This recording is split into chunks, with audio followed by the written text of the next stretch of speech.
Indian പുരുഷ cricket ടീമിൻ്റെ മുഖ്യ പരിശീലക സ്ഥാനത്തേക്കുള്ള അപേക്ഷകളിൽ ഭൂരിഭാഗവും വ്യാജന്മാർ. നിലവിലെ ഇന്ത്യൻ ടീം പരിശീലകനായ രാഹുൽ ദ്രാവിഡിന് മുഖ്യ പരിശീലക സ്ഥാനത്ത് തുടരുന്നതിനുള്ള കാലാവധി 2020 ലോകകപ്പിന് ശേഷം അവസാനിക്കും. ഇതോടെയാണ് BCCI പുതിയ അപേക്ഷകൾ ക്ഷണിച്ചത്.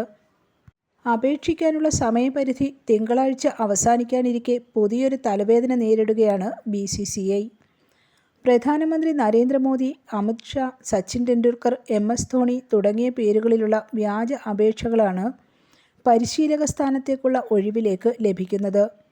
3000-ലധികം അപേക്ഷകൾ ഇതുവരെ BCCIക്ക് ലഭിച്ചിട്ടുണ്ട്. ഇവയിൽ ഭൂരിഭാഗവും മുൻ ക്രിക്കറ്റ് താരങ്ങളുടെയും രാഷ്ട്രീയ നേതാക്കളുടെയും പേരുകളിലുള്ള അപേക്ഷകളാണ്. മെയ് 13 മുതലാണ് BCCI പരിശീലക സ്ഥാനത്തേക്കുള്ള അപേക്ഷ ക്ഷണിച്ചു തുടങ്ങിയത്. ഗൂഗിൾ ഫോമുകളിലൂടെ അപേക്ഷിക്കാനാണ് അവസരമൊരുക്കിയത്. നിലവിൽ വ്യാജ അപേക്ഷകളും യഥാർത്ഥ അപേക്ഷകളും ഏതെന്ന് കണ്ടുപിടിക്കാനുള്ള കഷ്ടപ്പാടിലാണ് അധികൃതർ.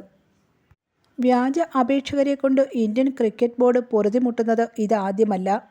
2022 BCCI മുഖ്യ പരിശീലക സ്ഥാനത്തേക്ക് അപേക്ഷ ക്ഷണിച്ചപ്പോഴും സെലിബ്രിറ്റികളുടെ പേരുകൾ ഉപയോഗിച്ചുള്ള വ്യാജന്മാരിൽ നിന്ന് 5000-ഓളം അപേക്ഷകൾ ലഭിച്ചിരുന്നു.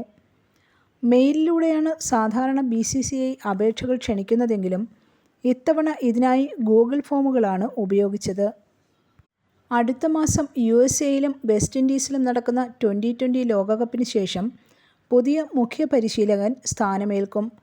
2021 ഡിസംബറിൽ പരിശീലകനായി ചുമതലയേറ്റ രാഹുൽ ദ്രാവിഡ് സ്ഥാനത്ത് തുടരില്ലെന്ന് അറിയിച്ചിരുന്നു.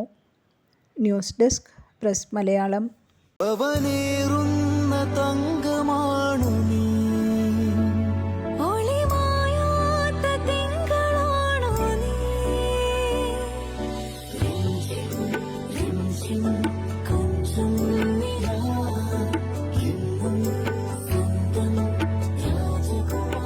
Be a Rajakumari. Rajakumari Gold and Diamonds. The trust of Travancore. Rajakumari.